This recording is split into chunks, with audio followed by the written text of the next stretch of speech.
Ова е Сабахко Хасич, самохран родител на малолетното девојче Дона која има 5 години.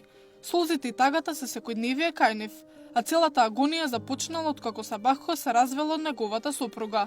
Сакала да го даде детето во дом, а кога Сабахко не дозволил, таа ги напуштила и двајцата без око да и трепне. Мајката ја остави, мајката сакаше да ја даде у дом.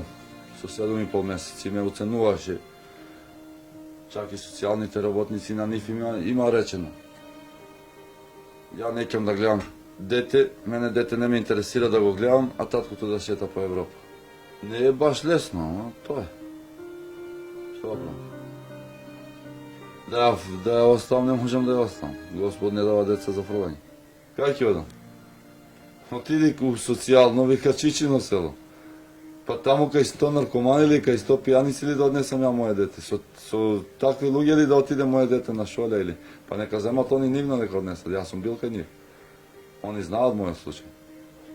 Беда и сиромаштија владее во домот на Хасич. Татко и ќерка кои се препуштени на милост и немилост, надевајќи се дека ќе го преживеат секој нареден ден.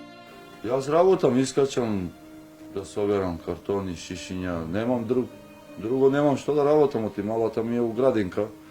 Нема кој да ја земе, нема кој да ја однесе. Сабаде додека да ја однесам, фанеме 8,5. Ништо немам примање, ни социјално не примање. Еве и овдека кај што сме под кирија, уште овој месец сме до крај на месец и завршава и тоа. Овдека ни плати еден хуман брат од Косово, кој што е некаде, не знам, во Америка или каде, во Германија, сакаше анонимно да остане. И 6 месеци нам обезбеди кирија, меѓутоа ево, и тоа истече.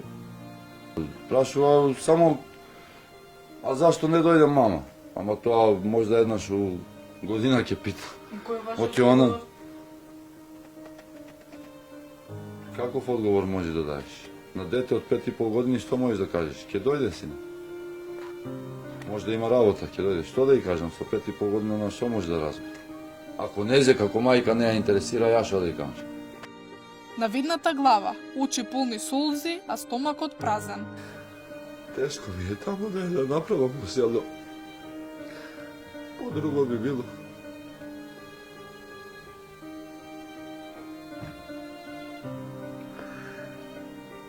Детето постојано гладно легнува и станува, а болката е се поголема со секое прашање дали има нешто да јадат, раскажува Хасич, додека неговите сини очи беа преплавени со солзи што се тркалаа по неговото лице.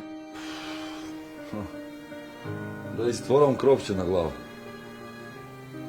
Тоа ми е најголемата желба. И јас знам дека и требам, она е мала, не и треба незе само кров. Ама, кога би истворил кропче на глава, би сакал една вечер само да ја гледам да спие, да знам дека се нејзини клучевите, па са бајли да умрам. Ако ми веруваш, не би ми било.